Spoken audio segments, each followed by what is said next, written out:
YouTube channel English with NK Bairagi. पिछली कक्षा में हमने प्रेजेंट इंडेफिनिट टेंस के बारे में विस्तृत अध्ययन किया और आज हम अध्ययन करने जा रहे हैं प्रेजेंट कंटिन्यूअस टेंस का, जिसे प्रेजेंट प्रोग्रेसिव टेंस भी कहा जाता है। इम्परफेक्ट टेंस भी कहते हैं इसे। तो प्रोग्रेसिव बहुत ही ज्यादा प्रसिद्ध नाम है इसका। इम्परफेक्ट क्योंकि परफेक्ट नहीं है, इस वजह से इम्परफेक्ट भी कहा जाता है इसे। तो हम सामान्यतः लिखने से प्रेजेंट कंटिन्यूअस टेंस के नाम से ही जानते हैं। तो कंटिन्यूअस टेंस होता है, उसकी हिंदी पहचान हम चर्चा करेंगे। हिंदी पहचान तो आपको बता दें, हिंदी पहचान में हिंदी वाक्यों के अंत में रहा है, रही है, रहे हैं आदि शब्द आते हैं। जैसे राम जयपुर जा रहा है, सीता गाना गा रही है, वे यहाँ आ रहे हैं, ये सारे वाक्य प्रेजेंट कंटिन्यूअस के हैं। तो हिंदी वाक्य के अंत में रहा है, रही है, रहे हैं आदि शब्द आते हैं।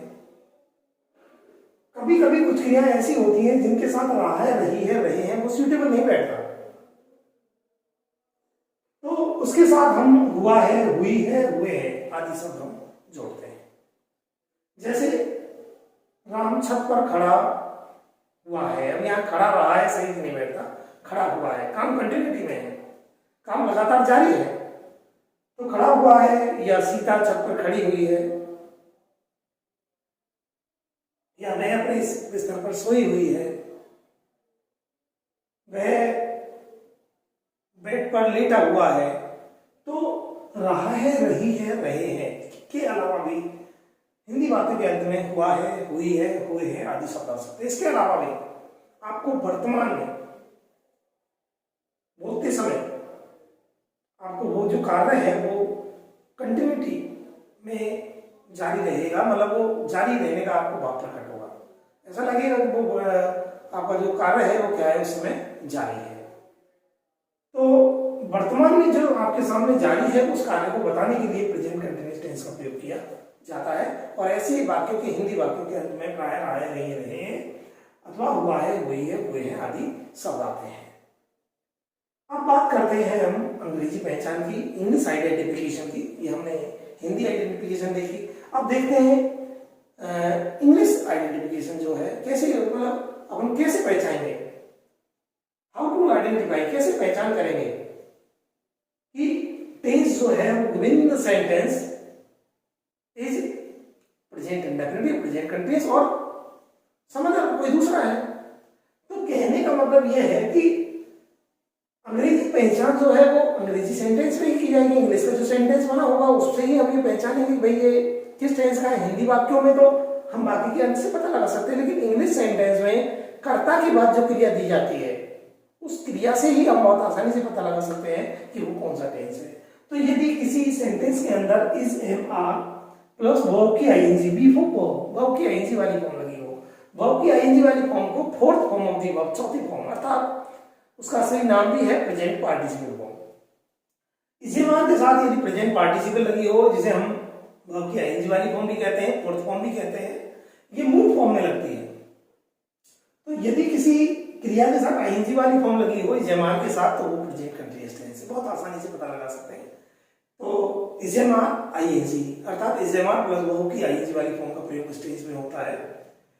आपको इन क्रियाओं के बारे में मैं बता दूं कि इसका प्रयोग, क्योंकि मैंने पिछली कक्षा में भी आपको डूडल्स के बारे में बताया था, तो मैं बताता हूँ इस कहाँ लगेगा, एम कहाँ लगेगा, आर कहाँ लगेगा, क्योंकि इसके बारे में बहुत सारी भ्रांतियां हैं बच्चों के बीच में, जो है वो बहुत गलतियां करते हैं। यदि हम पूछते हैं इसके आए तो एकदम तुरंत जवाब देते हैं, सर एक वचन के साथ लगता है, एक वचन कर्ता के साथ लगता है, जबकि ये इनकरेक्ट है, गलत है।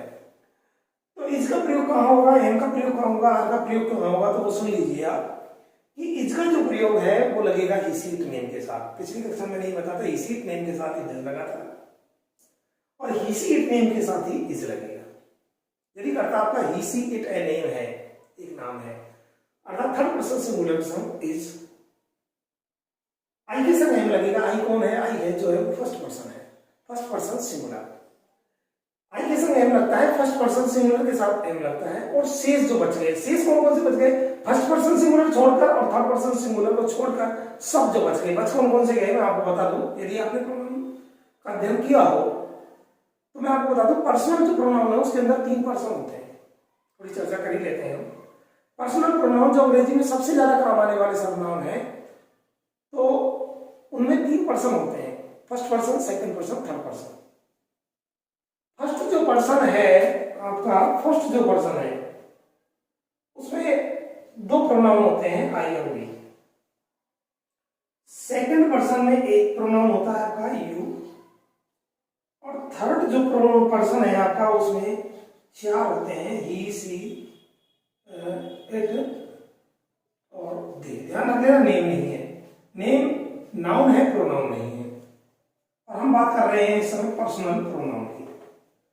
मेरे पास एक सारणी है, तो मैंने यहाँ से बना रखी है, मैं आपको किसी दिन उसे दिखाऊंगा।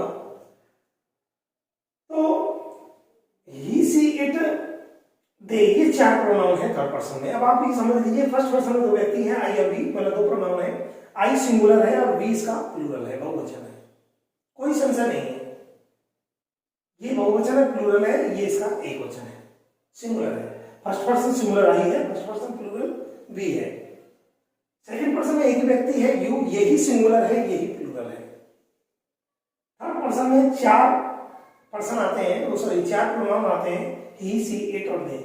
ही, सी, इट तो है एकवचन, सिंगुलर है, मतलब थर्ड पर्सन सिंगुलर में ही, सी, इट आते हैं, और थर्ड पर्सन प्लूरल जो है वो दे है। तो मैंने संक्षिप्त रूप से आपका पर्सनल प्रोनाउन के बारे में बताया। तो फर्स्ट पर्सन में 2 व्यक्ति हैं, अर्थात 2 प्रोनाउन है, आई और वी। आई सिंगुलर है, first person singular I, first person plural we, second person singular you, second person plural we, you ही है। थर्ड पर्सन सिंगुलर में ही, सी, इट। क्योंकि he, she, it name, he, she, it जो है वो नाम के स्थान पर लगते हैं, इस वजह से कभी कभी ऐसे बोल देते हैं ही, सी, इट नेम, लेकिन ध्यान रखना उसमें ही, सी, इट प्रोनाउन है और ए नेम जो है वो नाउन है। नाउन के स्थान पर ही प्रोनाउन यूज होता है, नेम नहीं होता, नाउन नहीं होता, तो ही, सी, इट भी नहीं होता, ये पक्का है। तो ही, सी, इट जो है वो आपका प्रोनाउन है और ये सिंगुलर है। थर्ड पर्सन सिंगुलर में ही, सी, इट आता है और थर्ड पर्सन प्लूरल में दे आता है। तो मैं यही बता रहा था, इसका प्रयोग ही, she, it, a name. Noun होगा तो नेम होगा, और प्रोनाउन में ही, सी, इट होगा तो उससे संग इसे लगेगा ही, सी, इट नेम। और आई के संग एम लगता है जो फर्स्ट पर्सन सिंगुलर है। और शेष बच गया, शेष कौन सा बच गया? एक तो ये बच गया, फर्स्ट पर्सन प्लूरल के संग आर लगता है, सेकंड पर्सन सिंगुलर प्लूरल के संग आर लगता है, थर्ड पर्सन प्लूरल अर्थात दे, जहां दे आएगा वो नेम्स। क्योंकि एक नाम के लिए सी का प्रयोग होता है, लेकिन एक से ज्यादा नाम हो तो उसके लिए दे का प्रयोग होता है। तो दे के समय हम नाउन को भी यूज कर सकते हैं, नाउन्स। ए नाउन नहीं, नाउन से हम रख लेना। ए नेम तो मोर देन 1 नेम, एक से ज्यादा नाम वाला। मतलब कहने का अर्थ है कि एक से ज्यादा जब नाम हो, जब 2 व्यक्ति हो, एक से ज्यादा व्यक्ति हो, तो उसके लिए हम दे का प्रयोग करते हैं। चाहे वो ही हो, चाहे वो सी हो, चाहे स्त्रीलिंग हो, पुल्लिंग हो, चाहे आपका क्या हो, न्यूट्रल हो। तो इस तरह से आपका जो है वो ही, सी, इट तीनों का एक जो बहुवचन है वो दे ही होता है। तो दे का ये आर का जो प्रयोग होता है वो first person plural we, second person singular और plural you, third person plural अर्थात दे, और नाउनों में नेम्स के साथ आर का प्रयोग किया जाता है। तो ये थे आपके पर्सनल प्रोनाउन। तो पर्सनल में तो आपको पर्सनल प्रोनाउन की जानकारी जरूरी होनी चाहिए यदि अपन हेल्पिंग वर्ब या ऑक्सिलरी वर्ब का प्रयोग सीख रहे हैं। तो ये लगेगा third person singular he, she, it और ए नेम के साथ, ये लगेगा फर्स्ट पर्सन सिंगुलर आई के साथ, आर लगेगा आपका शेष अन्य जो इन 2 से बच गए, जिन्हें मैंने आपको बता दिया कि first person plural we, second person you पूरा, चाहे वो सिंगुलर हो चाहे प्लूरल हो, थर्ड पर्सन प्लूरल अर्थात दे, और नेम्स के साथ आर का प्रयोग किया जाता है, और सभी के साथ आपकी वर्ब की आईएनजी वाली फॉर्म का प्रयोग किया जाएगा। तो मेरे हिसाब से आपको समझ में आ गई होगी हिंदी पहचान और अंग्रेजी पहचान। जहाँ भी जेमआर आईएनजी लगेगा वो प्रेजेंट कंटिन्यूअस टेंस है, जहाँ भी रहा है, रहे, हुआ है, हुए है, तो वो प्रेजेंट कंटिन्यूअस टेंस है। तो आज के लिए इतना ही। बने रहिए हमारे चैनल के साथ। वीडियो पसंद आ रही है तो लाइक जरूर कर दें, चैनल को सब्सक्राइब कर दें, और घंटी वाले बटन को दबाकर उसमें ऑल का जो बटन है उसको प्रेस कर लें, जिससे कि आने वाली वीडियो की जो नोटिफिकेशन है वो आपको सही समय पर मिल सके।